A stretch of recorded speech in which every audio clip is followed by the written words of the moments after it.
Today there is interesting news from the Liman direction.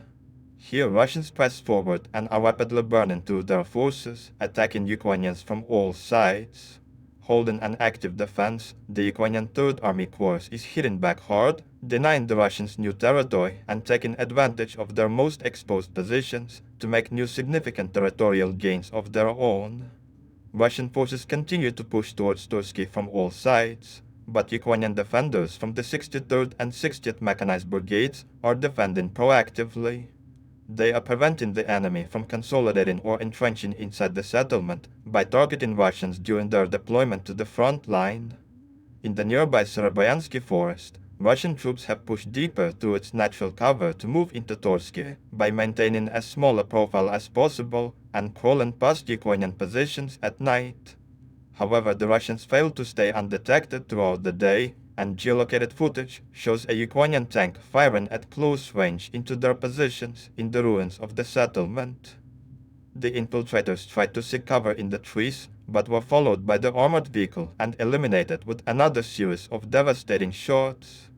In another engagement involving now rarely seen armored vehicles, Ukrainian FPV drone operators destroyed two Russian BMP-2 infantry fighting vehicles near Terny, trying to deploy assault groups to attack Torsky from the north. Both vehicles became immobilized after hitting mines, and their surviving crew members and dismounted infantry were subsequently eliminated.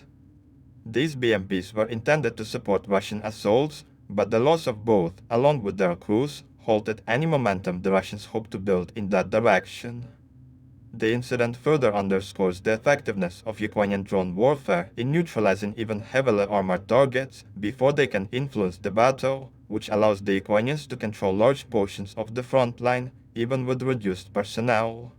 While Torsky holds some tactical value, as it would allow the Russians to finally concentrate more forces against Yempolivka and Zarychne, the Ukrainian command has made it clear they will not sacrifice their men to defend it at all costs, making a mobile and active defensive posture essential. Preserving the lives of soldiers and maintaining the combat capabilities of the brigades is prioritized over clinging to a defense line that can be moved back and held once again. Along the Russian bridgehead across the Jarabats River, the situation is a lot different as the Russians are overextended and their most vulnerable positions are constantly under heavy Ukrainian fire without Russian artillery being able to respond without exposing itself on the bank.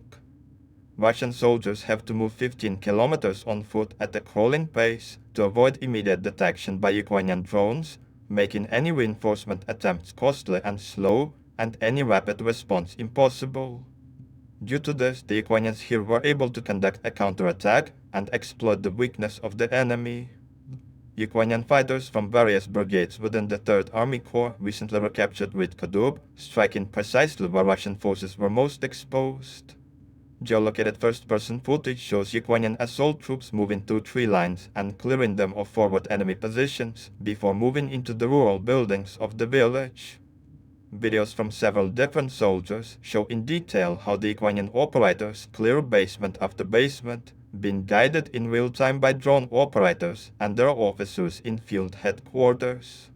After killing, wounding, and capturing dozens of Russian soldiers, the Ukrainians take various enemy documents and weapons as intel and trophies and secure the area. The video also reveals the use of a ground drone system to deliver ammunition and supplies to the soldiers at night and to evacuate a wounded comrade on its way back, highlighting the adaptability of Ukrainian air and ground drone warfare tactics. Vidkadub is now fully cleared of Russian presence, and given the logistical difficulties to Russian forces needing to move artillery, drones and infantry across the river while avoiding constant Ukrainian drone surveillance, the enemy advance here has now to start from scratch. Overall, Ukrainian forces in the Liman sector are solving their issues by not only conducting an active defense and efficiently absorbing Russian attacks, but also by reclaiming ground whenever opportunities are created.